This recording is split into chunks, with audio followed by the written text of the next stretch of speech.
Salam saudara-saudara, saat ini saya membagikan perenungan firman Tuhan kepada kita. Saya Pendeta Muda Amori Jai. Nah saudara-saudara yang dikasihi Tuhan, kita seringkali menghadapi badai dan cobaan dalam hidup kita. Bagaimana kita menjadi orang yang tahan uji?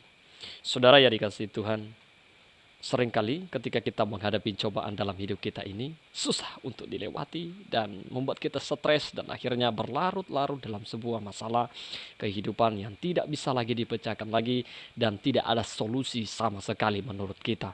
Sebab kenapa? Karena kita khawatir dengan apa yang kita kerjakan, dengan masalah yang kita punya sangat-sangat besar dan tidak mampu lagi untuk kita lewati menurut pemikiran kita. Tetapi saudara, sebagai orang yang beriman kepada Tuhan, bagaimana kita bisa tahan uji? Nah saudara, saya ingin membagikan firman Tuhan kepada kita, di mana dalam pemaparan firman Tuhan ini, saudaraku yang dikasihi Tuhan, luar biasa. Kita belajar kepada Daniel, di mana dalam kitab Daniel ini saudara, berbicara tentang pertolongan Tuhan kepada Belshazzar, Hana, dan Daniel.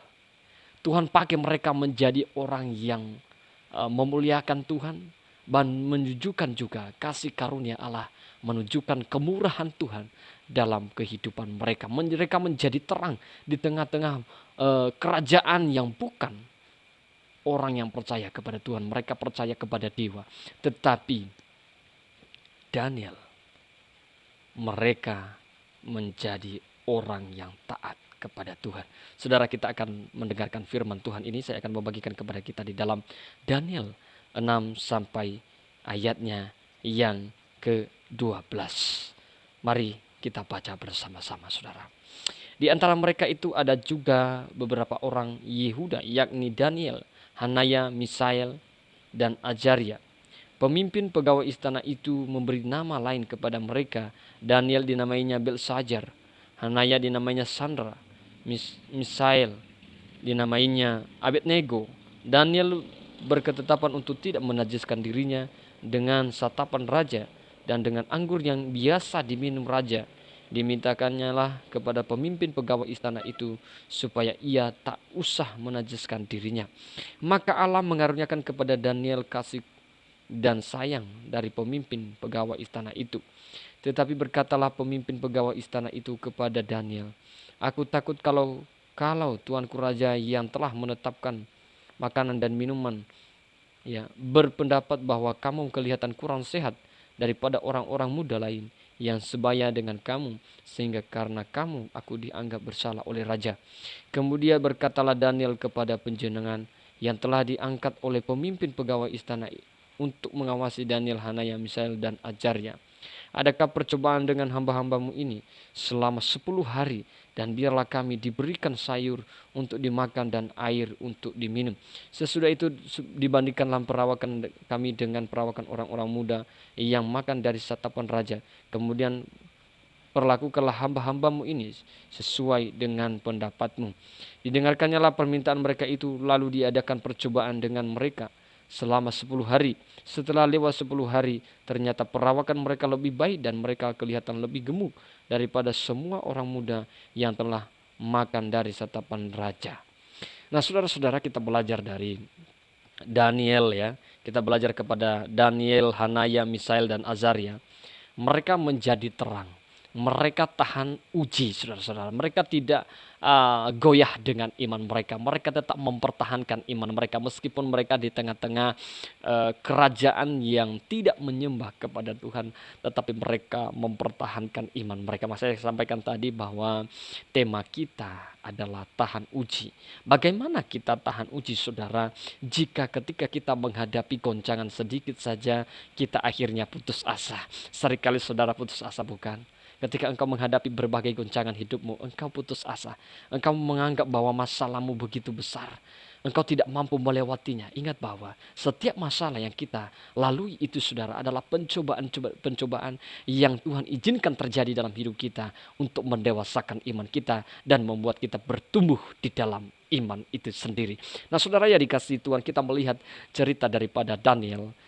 Daniel Hanaya, Misael dan Azaria, di mana mereka diganti nama oleh seorang pegawai istana, dan kemudian mereka dicobai untuk memakan makanan setapan raja, tetapi Daniel tidak mau menajiskan diri untuk memakan makanan raja. Kenapa Daniel tidak mau memakan makanan raja? Karena makanan raja itu sudah dipersembahkan kepada dewa dewinya.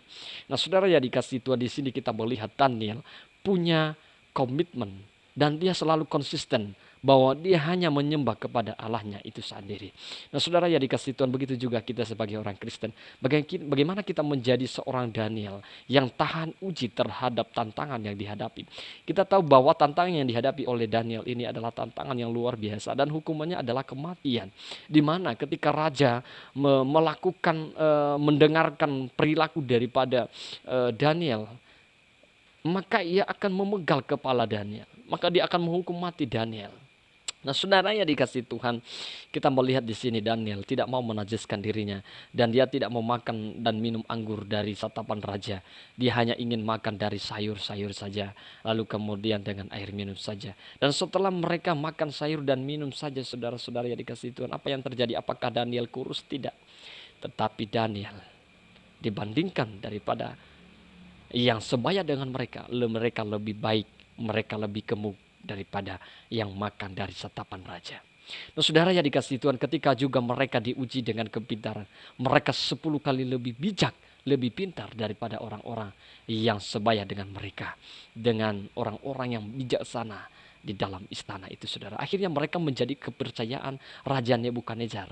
Lalu saudara-saudara yang dikasih Tuhan, di mana juga kita melihat bagaimana tantangan iman yang dihadapi oleh Daniel, ya, di mana seorang Raja Nebukadnezar membuat sebuah patung yang terbuat dari emas, dan dia memerintahkan semua bupati bahkan gubernur-gubernurnya untuk menyembah kepada dewanya itu, saudara-saudara, kepada patung itu. Dan kemudian mereka ditemukan bahwasanya Daniel dan Hanaya Nebukadnezar tidak menyembah. Hanaya ini, Daniel ini tidak menyembah kepada Baal yang sudah dibuat oleh Nebukadnezar, oleh Raja Nebukadnezar. Akhirnya apa yang terjadi? Raja Nebukadnezar marah dan dia meminta agar Daniel menyembah kepada dewa yang dia buat itu. Tetapi Daniel tidak sama sekali menajiskan dirinya untuk menyembah kepada Baal. Akhirnya apa yang terjadi, saudara-saudara? Dia dihukum dan dia dimasukkan ke dalam perapian yang begitu luar biasa panasnya. Tetapi kita melihat di sini bagaimana Tuhan menyertai Daniel. Meskipun panasnya minta ampun.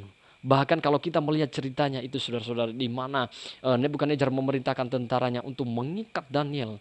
Mereka bertiga diikat dan kemudian saudara-saudara dibuang ke dalam api itu, dan apinya ditambahkan panasnya. Akhirnya orang yang melempar mereka aja terbakar, mati, hangus. Lalu kita melihat Daniel, ya, Hanaya, Misael dan Azaria, ya, saudara-saudara, mereka tekun di dalam iman. Daniel, Misael dan Hanaya itu tidak mati, saudara-saudara. Mereka tidak hangus sama sekali. Sepotong rambut pun mereka tidak hangus, saudara-saudara. Di mana Raja Nebukadnezar melihat ada sosok yang berjalan di tengah-tengah api itu. Dan di situ Nebukadnezar melihat bahwa Allah Daniel adalah Allah di atas segala Allah. Dan dia memerintahkan semua rakyatnya untuk menyembah kepada Raja, kepada Tuhan Daniel. Nah, saudara yang dikasihi Tuhan, begitu juga kita. Ketika kita di posisi seperti Daniel, ketika kita dipaksakan untuk mengkhianati Tuhan Yesus, apakah kita seperti Daniel? Rela mati, rela melakukan apa saja, rela menderita demi iman kita. Nah, saudara yang dikasih Tuhan, begitu tantangan yang kita hadapi. Hanya tantangan cobaan hidup saja, kita lemah. Bagaimana kita bisa hidup seperti Daniel yang tahan uji itu, saudara? Orang yang tahan uji itu, saudara-saudara, dia penuh dengan pengharapan. Ia penuh pengharapan seperti Daniel. Dia percaya bahwa Tuhan pasti akan memberkatinya. Dan dia percaya juga akan penyertaan. Berpengharapan dan percaya akan penyertaan. Jadi saudaraku yang dikasihi Tuhan, jika kita ingin tahan uji, kita harus penuh dengan pengharapan. Jika kita ingin tahan uji, kita harus percaya akan penyertaan Tuhan dalam hidup kita. Maka kedua hal ini kita lakukan dalam setiap apapun yang kita hadapi. Maka kita tahan uji, iman kita tekun untuk tetap berpengharapan, percaya bahwa penyertaan Tuhan tidak akan pernah terlambat di dalam setiap kehidupan kita. Demikian perenungan firman Tuhan ini, saudara-saudara. Semoga saudara diberkati oleh Tuhan Yesus Kristus. Salam.